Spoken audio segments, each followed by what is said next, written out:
আমি শুধু বরবাদ দেখেছি। বরবাদ দিয়ে আপনার নিজস্ব প্রতিক্রিয়া কি? ইন্টারেস্টিং লেগেছে জিনিসটা। মানে প্রথম কথা লাগে এই জিনিসটা ভাবা, সাকিব খানের জন্য আমি তাকে দেখতে চাই হচ্ছে as a audience, not as a film maker. বলছি না, এটা আম জনতার একটা ক্যারেক্টার, যে লোকে যে আমার পাশে বাসা থাকে। সিনেমার প্রতি ভালোবাসাটা কিন্তু সৌদি আরবে আমার জন্মেছে। বুসলির ছবিতে আমি হংকং দেখে হচ্ছিল আমি পাগল হয়ে গেছিলাম। এন্টার দ্য ড্রাগন যেই হচ্ছিল কি নৌকার শুটিং হয়েছিল, ওইখানে আমি একটা সিন শুট করবো। আমার নায়িকাদের সাথে কাজ বাদে কোনো কথাই হয় না আমার। গুলমোহর খুবই একটা অ্যাম্বিশিয়াস প্রজেক্ট আমার, মানে এখন পর্যন্ত যা করেছি সেটা সবচেয়ে লার্জেস্ট স্কেলের কাজ আর কি। কারাগারের আগের গল্প আমার, শিশু আছে, পশু আছে, তারপরে হচ্ছিল গিয়ে এতগুলো অ্যাক্টার্স। সো দর্শক যাতে হচ্ছিল গিয়ে নিজেরা ঠিক করে নেয় তাদের জন্য নায়কটা কে করাটাই তো আমার প্রিয় ক্যারেক্টার। ওর নাম সম্রাট এবং দুর্দান্ত অভিনয় করেছে, এটাও বলতে পারি। বাংলাদেশের একদম উত্তর অঞ্চলের পঞ্চগড় আছে, দিনাজপুর, সৈয়দপুর, পার্বতীপুর, ঢাকার আশেপাশে নবাবগঞ্জ। শাশ্বত চট্টোপাধ্যায়, যাকে কাস্টিং করার সঙ্গে সঙ্গেই দেশের গণমাধ্যমে ব্যাপক আলোচনা হয়। ওনার তো সাথে কাজ করা তো একটা লোভের বিষয় আর কি। আমরা তো তার ফ্যান, মানে শুধু মেকারও না, আমরা তো অডিয়েন্সও। ক্রিয়েটিভ মানুষের কোনো বর্ডার নেই। কলকাতারই অনেক অ্যাক্টরের সাথে কথা হয়েছিল, সবাই করতে চেয়েছিল আর কি স্ক্রিপ্টটা পড়ে। এটা একটা ইন্টারেস্টিং একটা জার্নি। আমার গল্পটা বলতে পারলেই আমি খুশি। তো সেখানে জয় আপা ছিল, তকির ভাই ছিল, এদেরকে দেখে তো মনে আমি টাস্কি খেয়ে গেছি আর কি। ক্যারেক্টার যখন হচ্ছিল কি ইন্টারেস্টিং হয়ে দাঁড়ায়, তখন ক্যারেক্টারের সাথে সময় কাটাতে মানুষের ভালো লাগে। একটা সিরিজ লিখছি এই মুহূর্তে, সেটাও আমি লেখার পর আমি প্রডিউস করবো।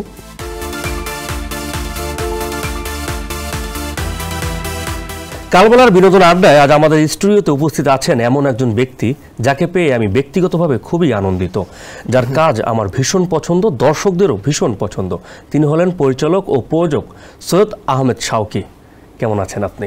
আমি ফ্যান্টাস্টিক, একটু নার্ভাস আপনার সামনে। নার্ভাসের কিছুই না, আমি নিজেই নার্ভাস, কারণ আমি কঠিন প্রশ্ন আপনার। এখানে সবগুলো প্রশ্নই খুব সহজ এবং আমার নিজের ব্যক্তিগত প্রশ্ন, কারণ আমি আপনার 3টি কাজ এর আগে যতটি মুক্তি পেয়েছে 3টি কাজ আমি দেখেছি। সেই জায়গা থেকে আমার কিউরিসিটির জায়গা থেকে আমি কিছু প্রশ্ন এখানে অ্যাড করেছি। শুরুতে আমি জানতে চাইবো আপনার নামের পিছনের গল্পটা। সৈয়দ আহমেদ শাওকি। সৈয়দ আহমেদ শাওকি, গল্প তো তেমন কিছু নাই, বাবা রেখেছেন নামটা। কেন রেখেছেন?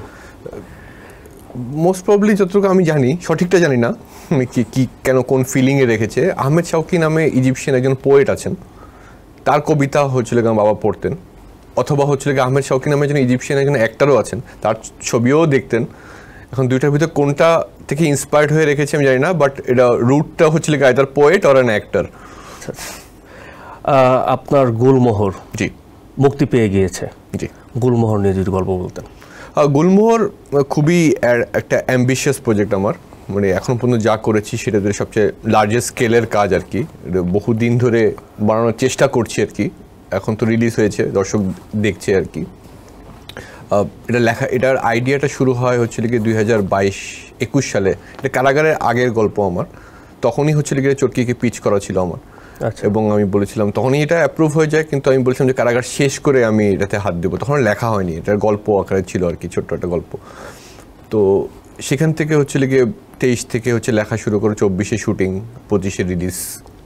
গুলমোহর মুক্তি পেয়ে গিয়েছে শুনলাম। তো আমি যতটুকু জানি গুলমোহরের কাজটা 2 বছর ধরে আপনি গল্প লিখেছেন, নির্মাণ শুটিং করেছেন 20 দিন। এটার কারণটা যদি বলতেন, আপনার কাজের ধরনটা নিয়ে আর কি। এক তো হচ্ছিল কি এরকম গল্প আমি কোনো সময় বলিনি, এতগুলো ক্যারেক্টারের এত বড় অনসম্বল কাস্টিংয়ের, যেখানে হচ্ছিল গিয়ে শিশু আছে, পশু আছে, তারপরে হচ্ছিল গিয়ে এতগুলো অ্যাক্টার্স। সো ওটার জন্য ফ্যামিলি গল্প তেমন আমার আগে বলা হয়নি আর কি। তো সাধারণত আমাদের দেশে যদি আপনি দেখেন যে হিস্টোরিক্যালি আমাদের দেশে পারিবারিক গল্প কিন্তু অনেক পপুলার একটা জনরা। ফ্যামিলি স্টোরিজ আমাদের টিভিতে অনেক চলতো, সিনেমাতেও ছিল আমাদের। সো ওটা আমাদের একটা কোর ইমোশন কাজ করে আমাদের দেশের অডিয়েন্সের, ফ্যামিলি গল্প শুনতে। তো আর যেহেতু হচ্ছে ওটিটি আসার পরে এখানে একটা পার্টিকুলার জনরা, একটা স্টাইল হচ্ছিল কি তৈরি হয়ে গেছিলো। আমার একটা পার্টিকুলার স্টাইল আছে, তো আমি ধরলাম যে আমাদের দেশের একটা পপুলার যেটা মানুষ কানেক্ট করে একটা ফ্যামিলি গল্পকে যদি হচ্ছিল গিয়ে আমার যে পার্টিকুলার স্টাইল মিস্ট্রি থ্রিলার সেখানে যদি ফেলা যায় তাহলে কেমন হয়। তো সেই এক্সপেরিমেন্টটা আমি করতে চেয়েছি গুলমোহর দিয়ে আর কি। আচ্ছা আচ্ছা, আপনার প্রতিটা কাজেই মানে নির্দিষ্ট কোনো ক্যারেক্টার, মানে নায়ক থাকে না, নায়িকাও থাকে না, এটার কারণ কি? ডিপেন্ড করে এখন হচ্ছে গিয়ে নায়ক আর নায়িকতা হচ্ছে গিয়ে যেরকম তকদিরের ক্ষেত্রে শুধু তকদির যার নামের উপরে সেই কি একমাত্র নায়ক, কিন্তু দর্শকের যে মন্টু ক্যারেক্টারটা অনেক পছন্দ হয়েছিল। দিন শেষে মানে দর্শক ডিসাইড করে হচ্ছে গিয়ে কোন ক্যারেক্টারের সাথে সে রিলেট করতে চায়, কার ইমোশনের সাথে কানেক্ট করতে চায় এবং কাকে হচ্ছে গিয়ে বছর পর বছর তার মাথায় তার মনে হচ্ছে গিয়ে রেখে দেয়, সেটাই আমি মনে করি নায়ক। আচ্ছা। এবং গুলমোহরের ক্ষেত্রেও হচ্ছে যখন আমরা লিখি আমাদের কাছে কোনো সেট উনি নায়ক, নায়ক এটা চায় এটা করতে চায় এরকম করে ভাবা হয়নি। একটা ফ্যামিলি, একটা বাসা, এই বাসাটার একটা ক্যারেক্টার, এই বাসাটাও কিন্তু একটা নায়ক হইতে পারে। সো দর্শক যাতে হচ্ছে গিয়ে নিজেরা ঠিক করে নেয় তাদের জন্য নায়কটা কে। গুলমোহর আমার এখনো দেখা হয়নি, আমি ট্রেলারটা দেখেছি। তো আপনার কাছে গুলমোহরের লোকেশন নিয়ে আমি একটু জানতে চাচ্ছিলাম যে কাজ শুটিংগুলো কোথায় কোথায় করেছেন বাংলাদেশের, এরপরে কাস্টিং নিয়ে জানবো, কারণ এটা দুর্দান্ত একটা কাস্টিং যা নিয়ে মানে ট্রেলার মুক্তির আগে থেকে গুলমোহরের কাস্টিং নিয়ে আলোচনা হচ্ছিল গণমাধ্যমে। শুধু লোকেশন নিয়ে জানতে চাচ্ছিলাম। আপনি যে বলেছেন 2 বছর সময় লেগেছে, সাধারণত রাইটিংয়ের সময় লাগেনি, লোকেশনটা খুঁজে বের করতে আমাদের বেশি সময় লেগেছে, কারণ এটা পুরোটাই হচ্ছে ঢাকার বাইরে শুটিং ছিল। আমরা একটা ফিকশনাল একটা গ্রাম তৈরি করেছি যেটা হচ্ছে কি বাংলাদেশের বিভিন্ন জায়গায় শ্যুট করে এমনভাবে কানেক্ট করা হয়েছে যেটা একই জায়গায় ঘুরতেছে আর কি। সো এখানে যেরকম হচ্ছে কি বাংলাদেশের একদম উত্তর অঞ্চলের পঞ্চগড় আছে, দিনাজপুর, সৈয়দপুর, পার্বতীপুর, তারপরে হচ্ছে গিয়ে ঢাকার আশেপাশে নবাবগঞ্জ, এগুলো মিলে হচ্ছে কি আয়নার হাট, যেই শহরে যেই ছোট শহরের গল্পটা বলতে চাচ্ছি সেটা হচ্ছে গিয়ে গোছানো হয়েছে। তো সেই সব কটা জিনিস কানেক্ট করাটা অনেক কঠিন, কারণ এই গল্পে দেখবেন চা বাগানও আছে, পাহাড়ও আছে, রাজবাড়িও আছে, ধান ক্ষেতও আছে, নদী আছে। তো এটা একটা ফিকশনাল জায়গাটা, এটাকে হচ্ছে গিয়ে যেহেতু স্ক্রিপ্টে ওইভাবে লেখা ছিল, তো ওইটাকে হচ্ছে বিভিন্ন জায়গায় হচ্ছে কম্পার্টমেন্ট করে করে করে আমাদেরকে তৈরি করতে হয়েছে। আচ্ছা, কাস্টিংয়ে যাওয়ার আগে কাস্টিংয়ে আপনার একটা ঘোড়া আছে, হ্যাঁ, সে ঘোড়া নিয়ে একটু বলতে। ঘোড়াটাই তো আমার প্রিয় ক্যারেক্টার, ওর নাম সম্রাট। আচ্ছা। এবং দুর্দান্ত অভিনয় করেছে এটাও বলতে পারি। ঘোড়াকে কিভাবে অভিনয় করালেন আপনি? আর এইটা আর একটা চ্যালেঞ্জ ছিল আর কি, আমি তো জানি না স্ক্রিপ্টে যখন লেখা ছিল ঘোড়াটা এটা করবে, এখন এটাকে আসলে কি এক্সিকিউশনের সময় ঘোড়াটা করবে নাকি এবং করানো যাবে নাকি, আমি ধরে রাখলাম ঘোড়া এগুলো করবে না। এই লেখা মানে স্ক্রিপ্টে লেখা আছে আমাদের ফুর্তির জন্য, পড়তে ভাল লাগে যে ঘোড়া এই জায়গাটাই হচ্ছে লাভ দিবে। এবং ট্রেলারে একটা শটও আছে যেখানে হচ্ছে শাশুদা হেঁটে যাচ্ছে, ওর পাশাপাশি ও হাঁটছে আর কি, এবং চলে যায় তখন হচ্ছে ও পাগল হয়ে যায়, এটা ওর ইমোশন। আচ্ছা। সো ওটা কঠিন ছিল, ওটা কোনো এক সময় যেটা বিহাইন্ড দ্য সিনস যখন বের হবে এগুলো শ্যুট করা আছে কীভাবে হয়েছিল কি, ওকে অনেক যত্ন করে আদর করেই জিনিসটা করতে হয়েছে। ঘোড়া কি কারো নিয়ন্ত্রিত ছিল বা কারো ট্রেনিং নাকি আপনাদের? ঘোড়াটার অবশ্যই একটা মালিক ছিল যে ওর ট্রেনার আর কি, মানে আপনি কি তাকে দিক নির্দেশনা দিতেন নাকি শুধু? তাকে দিক নির্দেশনা করলে তার ঘোড়ার সিঙ্গেল শটে হয়তো ওইটুকু পর্যন্ত করা যায়। আচ্ছা। কিন্তু যখন আমার অ্যাক্টরের সাথে যখন কমিউনিকেশনটা হয়, তো সেইটা হচ্ছিল কি আরো বেশি কঠিন। এটা দুর্দান্ত যে একটা যখন হেঁটে আসবে ওকে দেখে দেখে ওনারও একটা শট আছে ট্রেলারে যেখানে হচ্ছিল গিয়ে জিসান সামনে আগা যায়, ঘোড়াটাও ওর সামনের দিকে এগিয়ে আসে। এইটা হচ্ছে কঠিন যে কিভাবে ওই অ্যাক্টরের সামনে যাবে।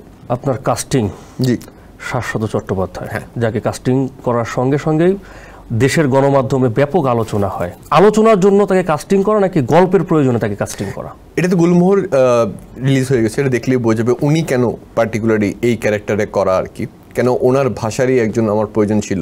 আচ্ছা। ওনার তো সাথে কাজ করা তো একটা লোভের বিষয় আর কি। আচ্ছা। আমরা তো তার ফ্যান। আচ্ছা।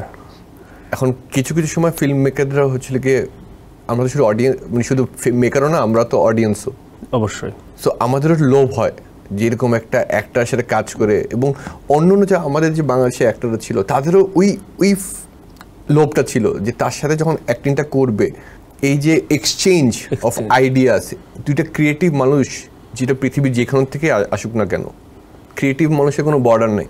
অবশ্যই আমার বিশ্বাস, আর্টের তো কোনো বর্ডার হতে পারে না। তো এই যে এক্সচেঞ্জ, যে আইডিয়ার, চিন্তার, আর্টের, সেইটাই হচ্ছিল গিয়ে আমার মনে হয় যে এই গুলমোহরের এক্সপিরিয়েন্স সবচেয়ে ভালো দিক আমাদের। তার চরিত্রের নামটা কি? ধ্রুব। এই চরিত্রে কি তার আগে কাউকে মানে নির্ধারণ করা হয়েছিল বা মাথায় ভেবে রেখেছিলেন যে? হ্যাঁ, এই চরিত্রে অনেকেই ছিল মাথায়। আচ্ছা। অনেকের সাথে কলকাতারই অনেক অ্যাক্টরের সাথে কথা হয়েছিল, সবাই করতে চেয়েছিল আর কি স্ক্রিপ্টটা পড়ে। আচ্ছা।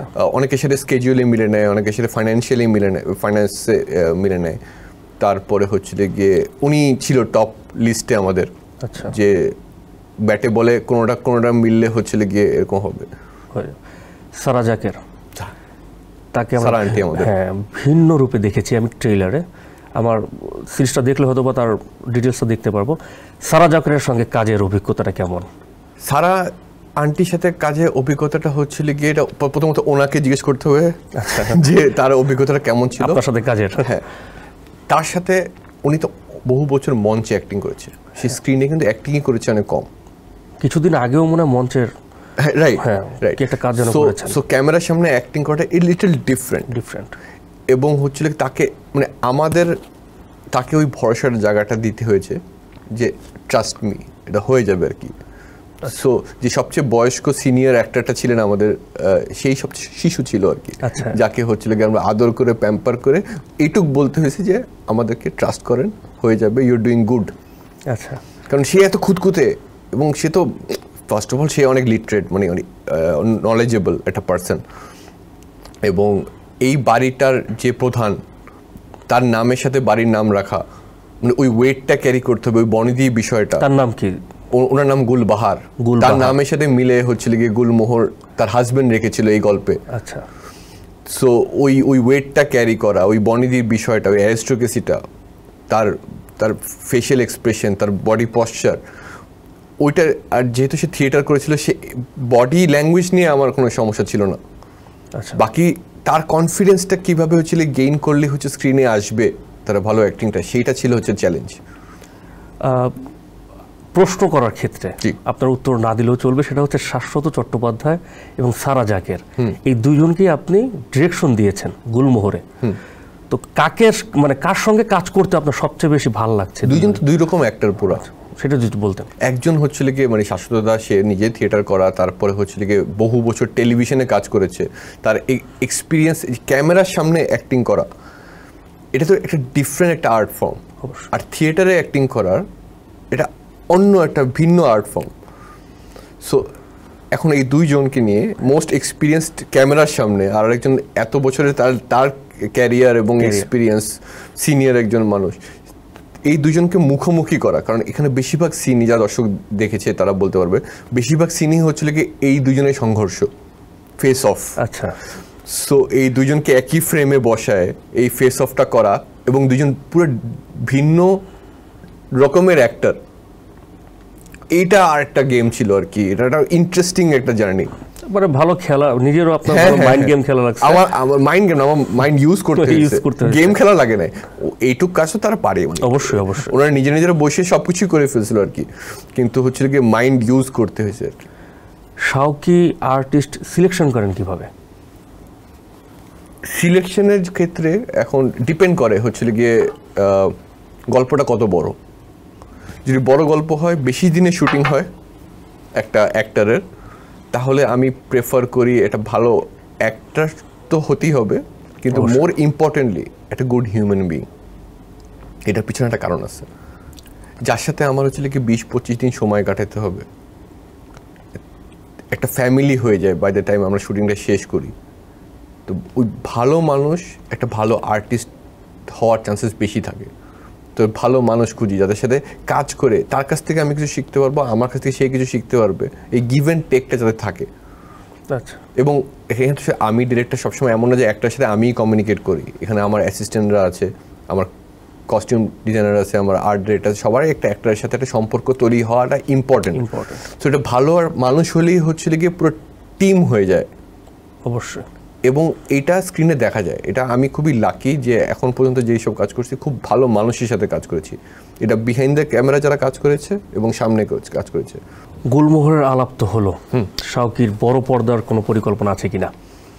না, পরিকল্পনা মানে এটা সবসময় ছিল, সিনেমা বানাতেই তো এসছি আমি এখানে, অবশ্যই সিনেমা বানাতেই চাই, এটাই ফার্স্ট লাভ। অবশ্যই। সেক্ষেত্রে আপনার কেমন চলছে, প্র্যাকটিস বা পরিকল্পনা কেমন চলছে? প্র্যাকটিস তো মানে এখন দেখেন, সিনেমা বলতে যেটা বোঝায় স্টোরি টেলিং, আমার প্যাশনটা হচ্ছিল কি গল্প বলা। তো যখন আমরা শুরু করেছি 2011-12-তে, তখন আমরা যেই ধরনের গল্পটা বলতে চেয়েছিলাম সেটা হয়তো বড় পর্দার জন্য ছিল, টেলিভিশনের জন্য না তেমন ওরকমভাবে। তো তারপরে ওটিটি আসে, তখন আমরা একটা জায়গা পাই যে হচ্ছে আমাদের গল্পটা বলতে। আমি পার্টিকুলারলি স্যাটিসফাইড, এটা ওটিটিতে গল্প বলাতেও আমি মোটামুটি স্যাটিসফাইড যে হচ্ছে গিয়ে আমার গল্পটা বলতে পারলেই আমি খুশি, যেই ফরম্যাটই হোক। এখন গুলমোহর যেই ট্রিটমেন্টে শ্যুট করা, সেটা কিন্তু একটা সিনেম্যাটিক স্টাইলেই শ্যুট করা, মানে হয়তো এটা সিনেমা হলে আমি কিছুই চেঞ্জ করতাম না, এরকমই হয়তো আর কি। এই গল্পেই সিনেমা হয়তো, এই গল্পেই হয়তো, এই ট্রিটমেন্টে, এই ক্যামেরায় একদম যা যা সিনেমার প্রয়োজন সেগুলোই গুলমোহরের ভিতরেই আছে। কারাগারের ক্ষেত্রেও সেম। যদি সিনেমা হইতো, শুধু লেখাটা একটু ভিন্ন হবে, হয়তো এত বড় হতো না, কিন্তু সিনেমার আইডিয়া আছে আমার, আমি লিখছি এখনো। কিন্তু সিনেমা যদি আসে সেটা কি থ্রিলারই হবে? হতে পারে। আচ্ছা, জেনে ভালো লাগলো। আরেকটা বিষয়, সেটা আপনার সাথে আলোচনা হচ্ছিল, আপনার লেখাপড়া এবং অনেকটা সময়, জীবনের প্রথম দিকের অনেকটা সময় আপনি সৌদি আরবে কাটিয়েছেন। জি, পরিবারের সঙ্গে একদম পুরো স্কুলিং আমার। হ্যাঁ, সেই জায়গার বিষয়টি একটু জানতে চাচ্ছিলাম যে কেমন জীবন ছিল সৌদি আরবের, আর বাংলাদেশের জীবনটা কেমন উপভোগ করছেন? তো সৌদি আরবের জীবন অত বেশি মনে নেই আমার, আমি স্কুল টাইমটা ওখানে ছিলাম আর কি। তো দেশটা তো অনেক কনজারভেটিভ একটা দেশ ছিল, তো টেলিভিশনে বেশি টিভি চ্যানেলও ছিল না। আমার মনে আছে যে শুধু বুধবারে একটা হিন্দি ছবি দেখানো হতো, আর বৃহস্পতিবারে একটা ইংলিশ ছবি দেখা হতো। কত সালের দিকের ঘটনা এটা? 93, 94, 95 এর দিকে। আচ্ছা। সো ওই বুধবারের হিন্দি ছবিটা আর বৃহস্পতিবারের ইংলিশ ছবিটা হচ্ছিল কি ভিসিআর এ রেকর্ড করে রাখতাম, এবং পুরো উইক লং ওই একই সিনেমা আমরা বারবার দেখতাম। আচ্ছা। সো এই জন্য যে কারণে 90 দশকের ইংলিশ সিনেমা হোক অথবা হিন্দি সিনেমা আমার মুখস্থ। আচ্ছা। বারবার দেখে পুরো সপ্তাহ তো আর কিছু নাই তো, আর তো ওই অন্য চ্যানেল যেটা ভাষাটা আমি বুঝি না। আচ্ছা। তো সেখান থেকে সিনেমার প্রতি ভালোবাসাটা কিন্তু সৌদি আরবেই আমার জন্মেছে, একই ছবি বারবার দেখতে দেখতে দেখতে দেখতে। সৌদি আরবে বসে আপনি চিন্তা করেছেন যে দেশে গেলে কখনো না, সিনেমা নির্মাণের ক্ষেত্রে বা নির্মাণ তখনো ভাবিনি। নির্মাণের শখটা হচ্ছিল দেশে এসেই হয়েছে, কিন্তু সিনেমাকে ভালোবাসা সেটা সৌদি আরবে হয়েছে আর কি। আচ্ছা, দেশে আসার পর আপনি সিনেমা নির্মাণ করার বা মিডিয়াতে কাজ করার পরিকল্পনা কিভাবে আসলো? তো আমি তো ইউনিভার্সিটিতে পড়তাম, আমার যে এখন আমার কোম্পানিতে পার্টনার, সেও একজন ফিল্ম মেকার, সালেহ সুমন অনিম, সে আমার কাজিন। আচ্ছা। তো ও অলরেডি তখন হচ্ছিল কি অনিম এসে অ্যাসিস্ট করতো। আচ্ছা। এবং হচ্ছিল গিয়ে তখন একটা ছবির শুটিং শুরু হবে আর কি, ইয়াং একটা ফিল্ম মেকার তানিম নূর নামে হচ্ছিল গিয়ে একটা ফিরে এসে বেহুল নামে একটা ছবি শুট করে 2009-এর দিকে। তো সেটাতে হচ্ছিল গিয়ে অনিম হচ্ছিল গিয়ে অ্যাসিস্ট্যান্ট হিসাবে জয়েন করেছিল, কারণ আরও ছেলে দরকার ছিল। তো আমার তো ইচ্ছা ছিল যে একটা সিনেমাটা কেমনে বানানো হয় সেটা দেখার। আচ্ছা। তো ফিরে এসে বেহুলা তানিম নূরের অ্যাসিস্ট্যান্ট হিসাবে কাজ করা শুরু করে 2009। আচ্ছা। তো সেখানে জয় আপা ছিল, তকির ভাই ছিল, তো এদেরকে দেখে তো মনে আমি টাস্কি খেয়ে গেছি আর কি। তারপরে 2011-12-তে নিজে শর্ট ফিল্ম বানাই আমরা। তারপর আসে পড়ালেখা শেষ করার পরে হচ্ছিল একটা কোম্পানি ফর্ম করি আমি, আমার কাজিন এবং আমার ফ্রেন্ডরা। সেখান থেকে অল্প অল্প শর্ট ফিল্ম বানাইতে আজকে এখানে। নির্মাতা হওয়ার জন্য কি আপনার একাডেমিক কোনো শিক্ষা? না, সেলফ টট। আচ্ছা, আপনি অবশ্যই বড় পর্দার স্বপ্ন দেখেন বলেছেন যে আপনি কাজ করবেন, কারণ একটা নির্মাতার স্বপ্নই থাকে যে অবশ্যই রূপালী পর্দায় কাজ করবে। তো দেশের প্রেক্ষাপটে, বাংলাদেশের প্রেক্ষাপটে থ্রিলার দিয়ে কি হলে দর্শক টেনে আনা যায়? থ্রিলার বলতে এখন আউট অ্যান্ড আউট থ্রিলারও তো আমি বানাইনি আর কি। থ্রিলার বলতে হচ্ছিল কি একটু ডার্কার জনরা আর কি, সেটাকেই মানুষ থ্রিলার হিসাবে ধরে আর কি। অবশ্যই মানে আমাদের দেশে কোন ফিল্ম প্রত্যেক বছর দেখেন ডিফারেন্ট টাইপ অফ ফিল্ম চলছে। তো একটা পার্টিকুলার আমাদের দেশের সিনেমা এরকমই হয়, কোনো একটা পার্টিকুলার ফর্ম্যাট কিন্তু এখনও নেই। একটা ভালো গল্প হলে অবশ্যই চলবে, যদি ভালো ইন্টারেস্টিং ক্যারেক্টার্স আপনি দিতে পারেন। যখন থেকে আমাদের সিনেমা হচ্ছিল গিয়ে শুধু হিরো না, ক্যারেক্টার্সের উপরে হচ্ছিল গিয়ে জোর দিয়েছে। আপনি দেখেন যেই সাল থেকে শুরু হয়েছে যে এই ওয়েভটা, সিনেমার ওয়েভটা, তখন থেকে সিনেমার ল্যাঙ্গুয়েজ চেঞ্জ হয়ে গেছে। দর্শকরা বেশি কানেক্ট করতে পেরেছে, ও ক্যারেক্টার্স দেখছে, শুধু একজন অ্যাক্টরকে দেখছে না। তার প্রিয় বরবাদেও তার প্রিয় অ্যাক্টর যখন একটা ক্যারেক্টার হয়ে ওঠে সেটা কানেক্ট করে বেশি। লাস্টের ঈদে আমাদের যে 5টি সিনেমা মুক্তি পেলেন, তার মধ্যে আপনি কয়টি সিনেমা দেখা হয়েছে? আমি শুধু বরবাদ দেখেছি। বরবাদ দিয়ে আপনার নিজস্ব প্রতিক্রিয়া কি? আমার কাছে তো ভেরি ইন্টারেস্টিং লেগেছে জিনিসটা। মানে প্রথম কথা লাগে এই জিনিসটা ভাবা। আচ্ছা। এখন দেখেন ফিল্ম মেকিংয়ে দুইটা পার্ট আছে, একটা হচ্ছে গিয়ে আর্ট আর একটা হচ্ছে ক্রাফট। এখন হয়তো আপনার কাছে বাজেট থাকলে আপনি বেস্ট টেকনিশিয়ানস নেন, তাহলে হয়তো ক্রাফটটা আপনার ভালো হবে।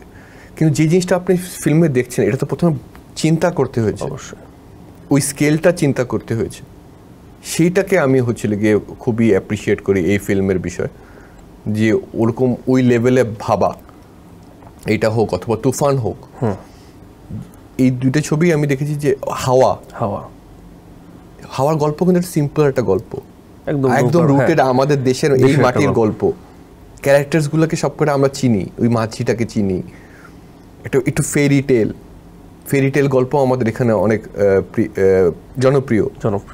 এবং ওইটাকে যে ক্রাফটম্যানশিপটা ওই ফিল্মটার, ওই ক্যারেক্টার যখন কি ইন্টারেস্টিং হয়ে দাঁড়ায়, তখন ক্যারেক্টারের সাথে সময় কাটাতে মানুষের ভালো লাগে। এই জন্যই কি এই সিনেমাগুলো এত পপুলার হচ্ছে, কারণ ক্যারেক্টারগুলোর সাথে দর্শকের সময় কাটাতে ভাল লাগে। আমি একটু শাকিব খানের প্রসঙ্গে আপনার কাছে আসবো। সেটি হচ্ছে, শাকিব খান তুফান সিনেমায় রাফি ভাইয়ের সাথে কাজ করেছেন, তারপরে বরবাদে হৃদয় ভাইয়ের সাথে কাজ করলেন, মাঝখানে মানে আরেকটা ফিল্ম করেছিল দরদ। হ্যাঁ, দরদ অনন্য মামুনের সঙ্গে।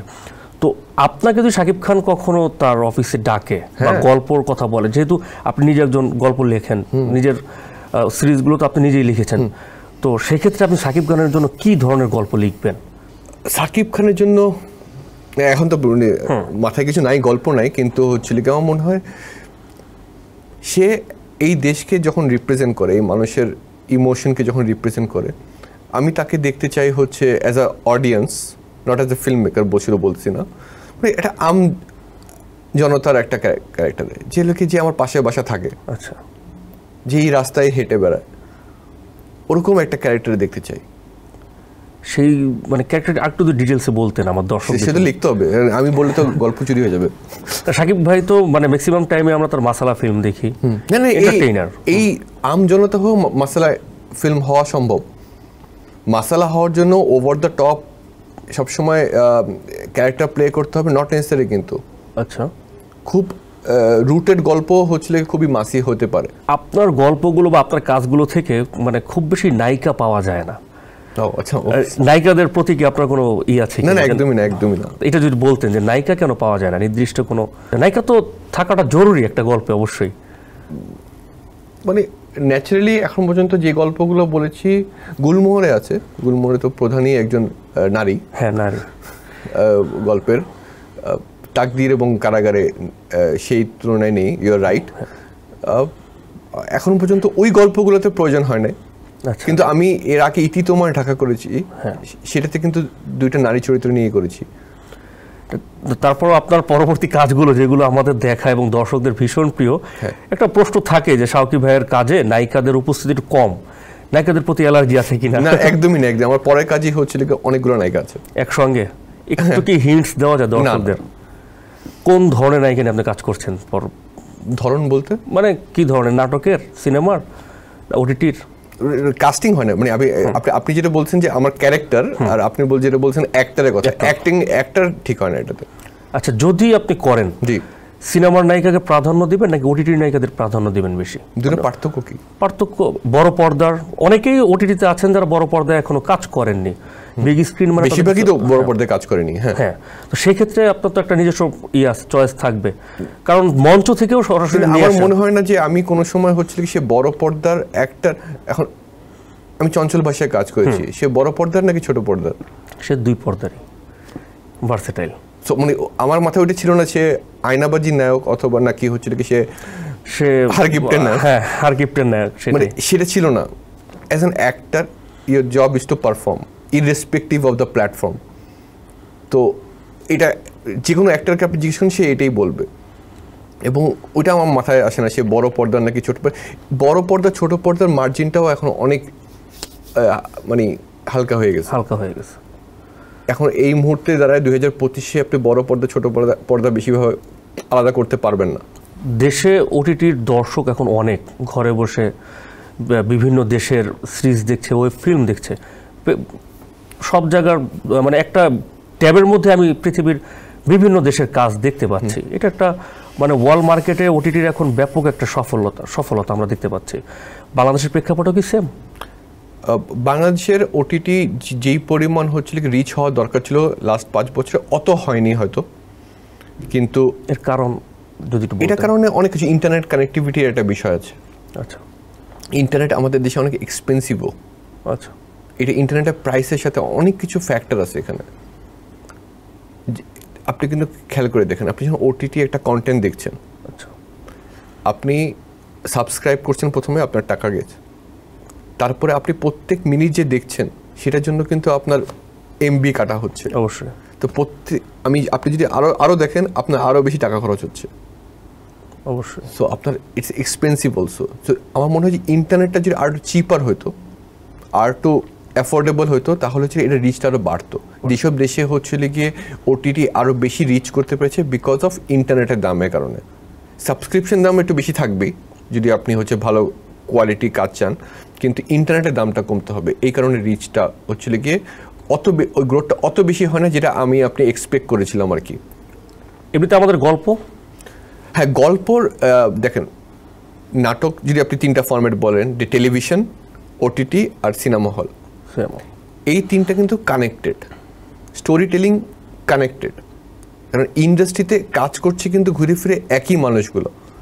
এমন না যে ছবি বানাচ্ছে সে ওটিটি কাজ করছে না, সে হয়তো টেলিভিশনে কাজ করতেছে না।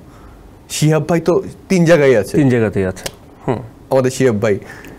তো আপনি যদি দেখেন যে যখন থেকে 2020-এ ওটিটি এসছে, তো আমরা যে স্টিরিওটাইপভাবে হচ্ছিল গিয়ে ট্রেডিশনাল ওয়েতে যে একটা নায়ক আর একটা নায়িকার গল্প, যেটা ওটিটি চেঞ্জ করে দিয়েছে আর কি, যেখানে মাল্টিপল অনসেম্বল কাস্টিংয়ের গল্প বলা যখন থেকে শুরু হয়, এইটার প্রভাব কিন্তু সিনেমাতেও পড়েছে।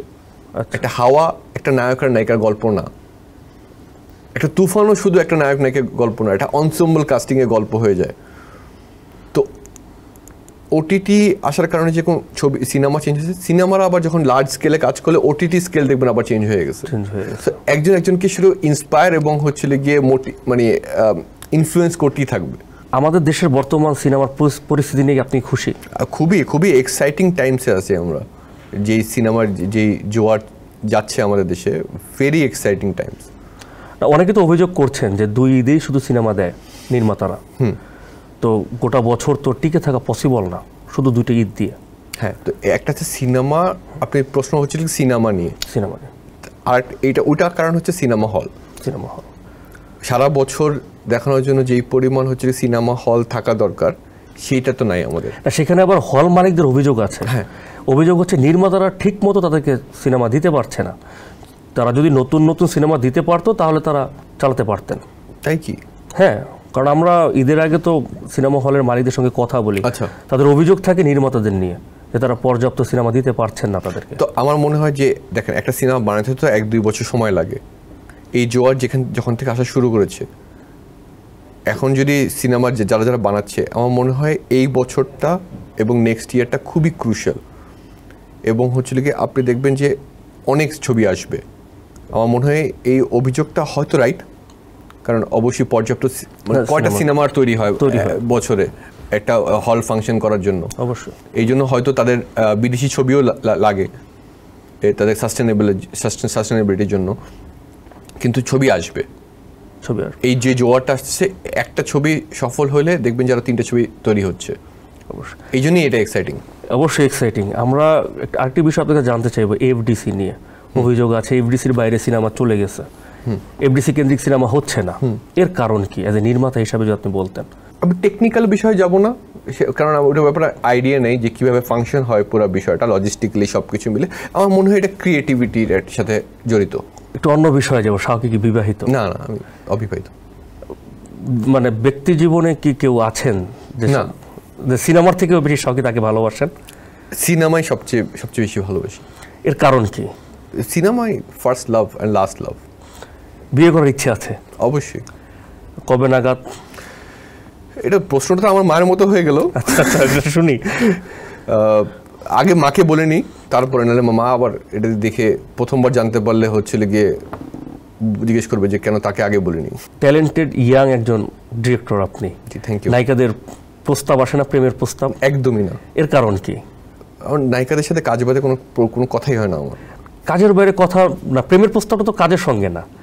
আছে না, মানুষ তো মানুষ পছন্দ করতেই পারে। এক্স্যাক্টলি, প্রেমের প্রস্তাব যেহেতু কাদের সাথে না, এই জন্য হচ্ছে প্রস্তাবটা আসে না। নাকি আপনি লজ্জা পান নায়িকাদের কাছ থেকে প্রেমের প্রস্তাব পেলে? এইটাও সত্য।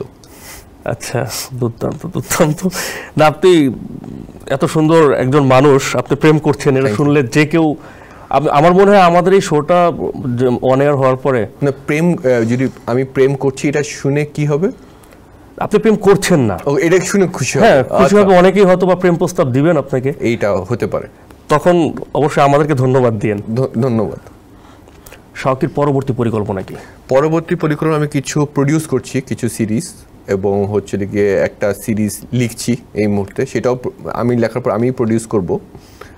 আর হচ্ছে গিয়ে নিজের জন্য নেক্সট ইয়ারের জন্য কিছু লেখার চেষ্টা করছি, ওটা এখন খুবই আইডিয়া স্টেজে আছে, কিন্তু শিওর না। আপনার কাজের মানে আপনার উত্তরের প্রেক্ষিতে আমার যেটা ধারণা, আপনার লেখার পিছনেই সময় যায় বেশি। তো এটা কিভাবে আপনি মানে সময়টা দেন? কখন লিখতে পছন্দ করেন দিনের? সকাল থেকে, যখন অফিস করে মানুষের, সকাল থেকে অফিসে যেয়ে আমি লিখি আর কি। লেখার প্রতি ভালোবাসা কিভাবে আসলো? লেখার প্রতি এটা তো আমি তো প্রথম লিখতে পারতাম না আর কি। এটা আমি একা লিখি না আর কি। আচ্ছা, সো আরও রাইটার্স আছে, তো সবাই মিলে লিখি আর কি। আপনাদের ফিল্ম সিন্ডিকেট জি খুব মানে দেশের মিডিয়া ইন্ডাস্ট্রিতে একটা ভালো রকমের বুস্ট আপ নিয়ে এসেছিলেন আপনি। এখন পর্যন্ত আপনাদের আপডেট কি? এখন পর্যন্ত আমরা তাকদীর, কারাগার, কাইজার, কালপুরুষ, গুলমোহর, এই বছর আর 2টা সিরিজ আসবে আমাদের ফিল্ম সিন্ডিকেট থেকে।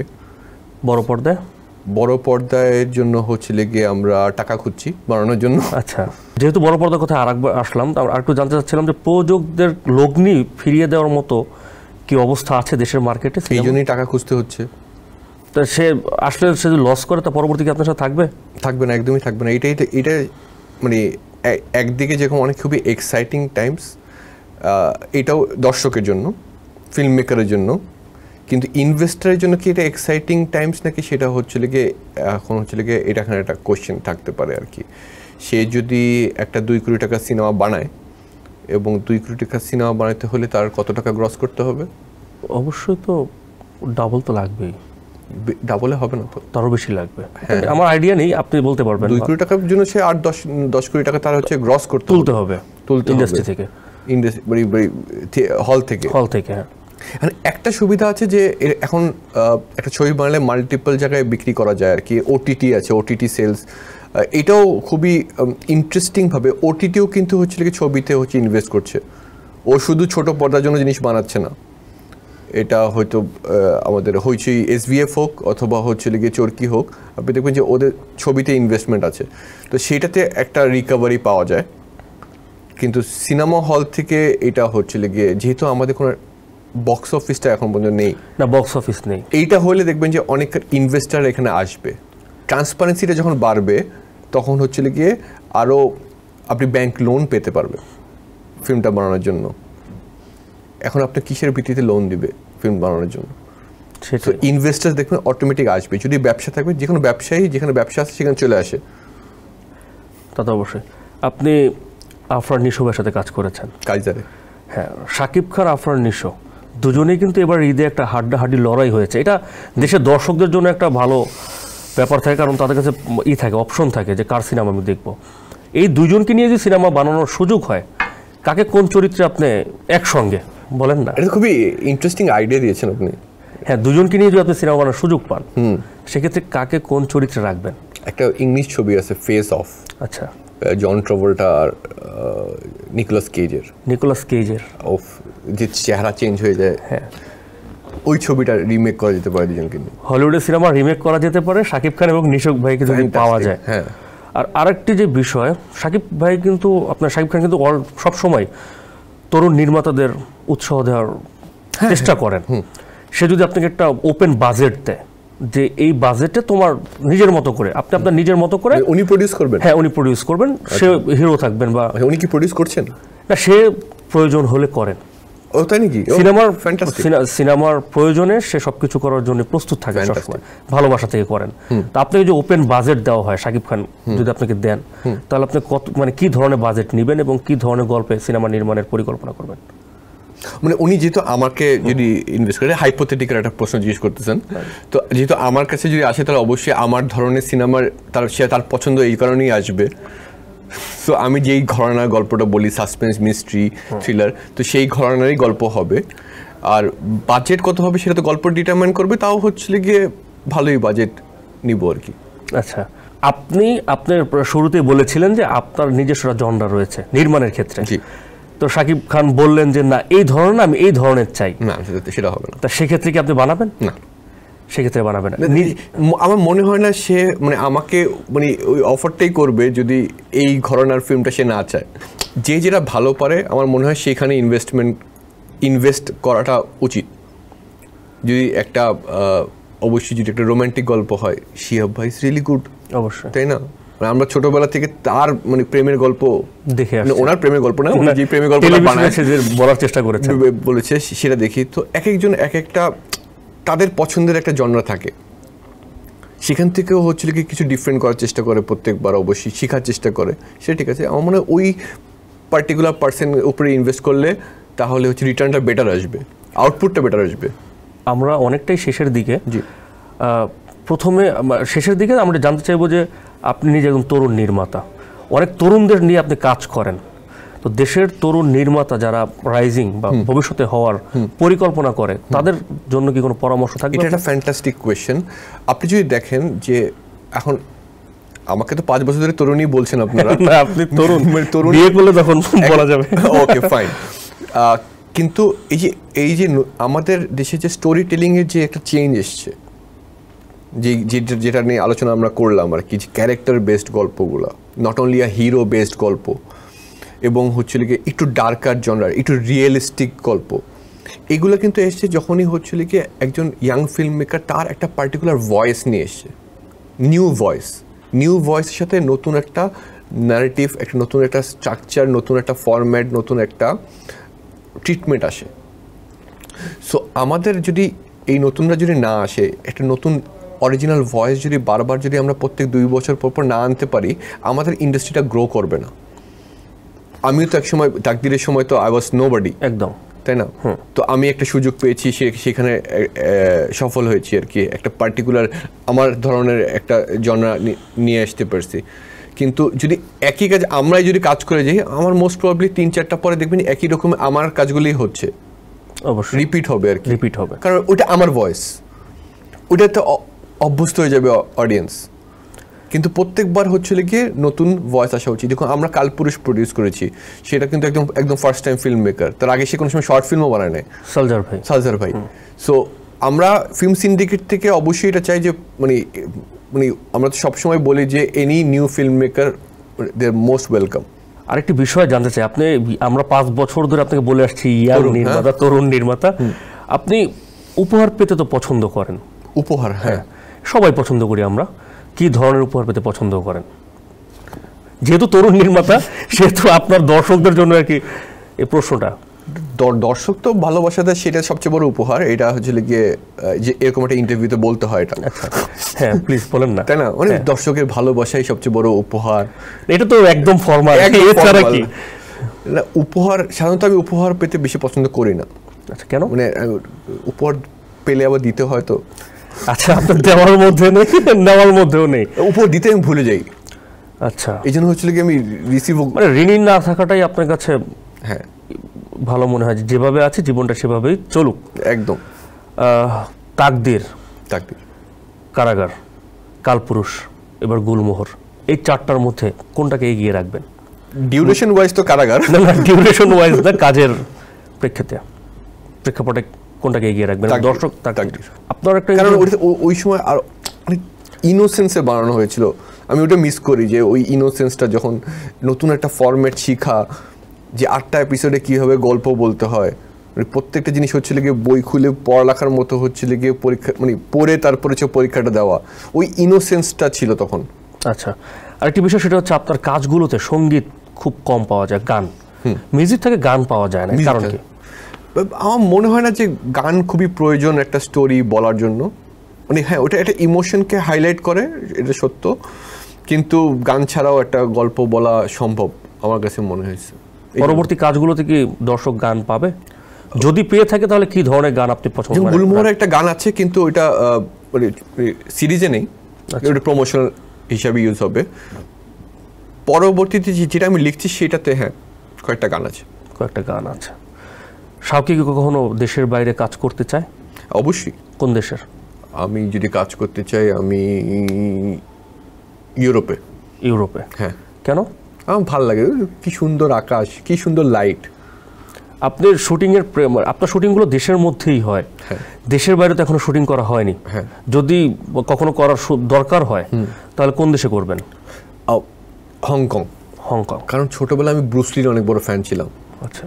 এবং ব্রুসলির ছবিতে আমি হংকং দেখে হচ্ছিল আমি পাগল হয়ে গেছিলাম, এবং আমার খুবই শখ হংকংয়ে হচ্ছিল গিয়ে ব্রুসলির সিন, এন্টার দ্য ড্রাগন যেই হচ্ছিল গিয়ে নৌকার উপরে শুটিং হয়েছিল, ওইখানে আমি একটা সিন শুট করব। আমরা একদমই শেষের দিকে, তো সব শেষ জানতে চাইব আপনার কাছে, আপনি আমাদের মানে সব কাজেরই একটা প্রতিযোগিতা থাকে, তো বাংলাদেশের যে কন্টেন্ট, আপনি ওটিটিতে দীর্ঘদিন ধরে কাজ করছেন, ওটিটির নিজে না শুধু অন্যের কাজও আপনি অবজার্ভ করছেন, সব দিকে আমি সব দেখি। তো বাংলাদেশ, পাকিস্তান, ভারত, মানে এই তিনটা দেশে ওটিটির ব্যাপক সফলতা, কাজ করছে সবাই, নিয়মিত কাজ করে, বিশেষ করে ভারতের সাথে আমরা কানেক্টেড। ভারতের ওটিটির মানে ভারতের ওয়েব সিরিজ এবং ওয়েব ফিল্মগুলো দেশের দর্শকের অনেকেরই মুখস্থ, অপেক্ষা মোর অ্যাভেলেবল। তো আপনি যদি করা হয়, কাদেরকে এগিয়ে রাখবেন কন্টেন্টের দিক থেকে? ইন্ডিয়া, ভারত। কারণ এত বড়, মানে ওদের তো এতগুলো ভাষা, এত বড় একটা দেশ, এত পুরনো, সবচেয়ে পুরনো ইন্ডাস্ট্রি, এবং হচ্ছিল কি এতগুলো ল্যাঙ্গুয়েজে, যেরকম মালয়ালম সিনেমা এক ধরনের, তামিল সিনেমা এক ধরনের, বম্বের সিনেমা একরকম, কলকাতা একরকমের, সো ওদের ভেরিয়েশন বেশি। সো পুরো ইন্ডিয়ারও একটা পার্টিকুলার টাইপ অফ কন্টেন্ট আপনি বলতে পারবেন না। আচ্ছা, মানে কোন ল্যাঙ্গুয়েজে সেটার উপরে ডিপেন্ড করে আর কি। ওদের এক্সপিরিয়েন্স এবং কালচার, সিনেমা গোয়িং কালচারও বেশি আমাদের থেকে। সো সব কিছু চিন্তা করলে অবশ্যই অ্যাজ এ ইন্ডাস্ট্রি ওয়ার্ল্ড ওয়াইডে আপনি চিন্তা করে দেখেন, ওরা অনেক এগিয়ে আছে। আপনার দর্শকের জন্য কিছু বলতে চান শেষ মুহূর্তে? গুলমোহর চলে এসছে, 15 তারিখে রিলিজ হয়েছে, এবং হচ্ছিল গিয়ে আশা করি আপনারা দেখবেন। এবং প্রত্যেকবারের মতো যেভাবে হচ্ছিল গিয়ে আমি অডিয়েন্সের একটা পার্টিসিপেশন আমি খুবই এনজয় করি। এই গল্পতেও কিছু মিস্ট্রি আছে যেটা আমি চাবো যে আপনারা সলভ করেন, এবং হচ্ছিল গিয়ে আপনারা দেখবেন এবং জানাবেন, এবং কালবেলার সাথে থাকবেন। Thank you. আমরা অবশ্যই গুলমোহর দেখব, এবং গুলমোহরের যে প্রতি যে দর্শকের ভালোবাসা সেটা আপনি নিজেও জানতে পারবেন। আপনাকে ধন্যবাদ আমাদেরকে সময় দেওয়ার জন্য। দর্শক, আজকের বিনোদন আড্ডা এই পর্যন্তই। পরবর্তীতে নতুন কোনো অতিথি নিয়ে আবারও আপনাদের সামনে হাজির হব।